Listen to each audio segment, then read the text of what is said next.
The indie gaming market is a very curious place. It seems for every uninspired and generic AAA game that gets released or announced, you can find a new retro platformer in there.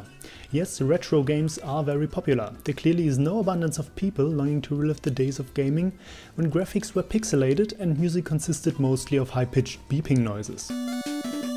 It is with this very spirit that a game like Shovel Knight gets made. Still, we have kinda gone full circle here, haven't we? First we got games that made references to old platformers, then we got games that were remakes of old platformers, and now we get a game that literally wants to be an old platformer. Yes, Shovel Knight is retro. It is so retro that it basically still uses acrylic ink to write letters and sends them off with carrier pigeons. The graphics are retro, the gameplay is retro, the map screen is retro, and the music is retro. And honestly, it's a blast. Truth be told, even though I consider myself an aficionado of good video game soundtracks, I never really got into music from the 8-bit era that much. There were a few games that I found had decent tracks, but I always preferred my old school OSTs 16-bit. However, when you start off in a game and the first stage music you get to hear is this,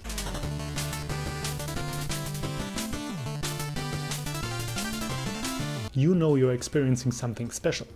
Shovel Knight's soundtrack is without a doubt fantastic, and it might just have sold me on the whole 8-bit genre. The tracks are varied, fun, they get you pumped up, and what I especially like is what it does in boss fights. Instead of having one dedicated boss battle theme, every encounter features a unique musical arrangement of the boss's stage theme, which is something that I don't think I've ever heard in any other video game.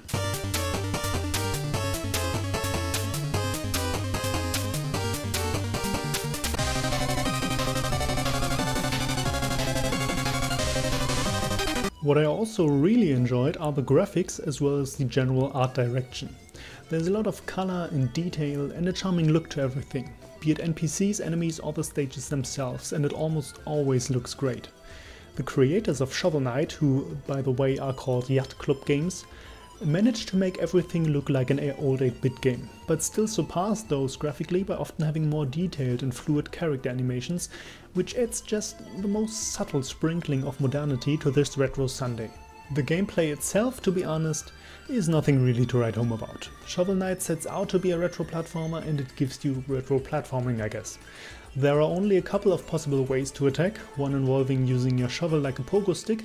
You get rewarded for gathering all sorts of gems, and over time you gather magical artifacts that require mana to cast, which is only replenishable with certain dropped items. Yes, if you've ever wondered how a fusion of DuckTales and Castlevania would play out, look no further. While the gameplay only gets a decent from me, I have to recommend the level design a lot more.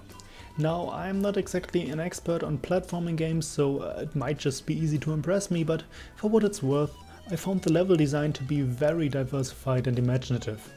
You get to experience so many kinds of platforms, hazards, moving screens and so on that I wouldn't even want to start to name them all.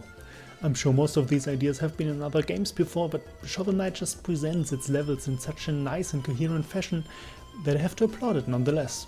So this sounds like everything about this game is great and you should definitely get it, doesn't it? Well, no. I mean, what do you expect? That a game just comes out and then it's good in every aspect and everybody gets to have fun? Of course not, don't kid yourselves.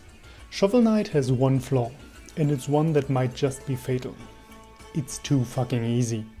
Remember those old NES classics that were basically a nice elongated walk in the park, where your task was mainly to look at the beautiful backgrounds? No? Well, of course you don't, because that's not what is associated with retro gaming. What many people like about old games is that they kicked your ass so hard they had to visit a shoe shop every other week. And it baffles me to no end that a game like Shovel Knight, that has such a strong commitment to creating a retro experience, would drop the ball this hard on the difficulty. How unchallenging is it, you ask? Well, let's just say that aside from the last boss fight, none of them took me more than 2 tries. Early on, after the first 2 or 3 stages that are about as punishing as a 95-year-old fighting game player, you have enough money to buy a shameless amount of health and mana upgrades, and from then on out even having a health bar is entirely redundant. Barely a handful of enemies in the game even deal more than half a life point of damage, so you can tank away everything that gets thrown at you. and that includes boss fights. If you die, it will most likely be from falling into a pit, which kills you instantly, but all it does is respawn you at the last save point and take away some of your money, which you can still get back by collecting it again.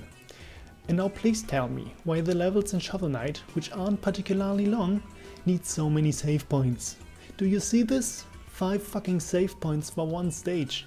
Even if you die, it doesn't throw you far back, and thanks to unlimited tries, there's nothing to reset your progress unless you leave the stage or close the game. The most frustrating part about this is that there is actual potential for a challenging game in here. Some platforming sections took me quite a few times to get through, but even with all the lost money, at the end of the stage after defeating the boss, I still had enough to buy everything I needed to finish the game. And some of the boss fights have designs that could make them outrageously difficult if they'd actually deal some damage and didn't have a save point right before the boss room. So what we have here is a game that wants to be retro with every fiber of its being, but when it comes to difficulty, it caters to the modern Bubby's first interactive experience crowd. Why? Who on earth thought that this was a good decision? Oh, but I can already hear someone watching this video and yelling at the screen, but there's New Game Plus to make this game more difficult. Let me tell you something about New Game Plus. New Game Plus is a concept that I wish would just go the fuck away and never come back. Seriously, in what world is having a New Game Plus option a substitute for making a good first impression? This is akin to not unlocking the hardest difficulty settings from the get-go and then making your standard difficulty a piss-easy snooze fest. Right now I don't have any interest in replaying Shovel Knight. I have seen the game, I have finished the game, I know all the bosses, I know all the stages, and there simply is no complex combat system or character building that would make me want to play on.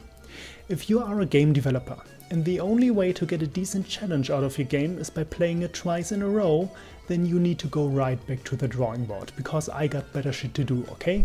So the only question that remains is, do I recommend Shovel Knight or not? I guess it depends.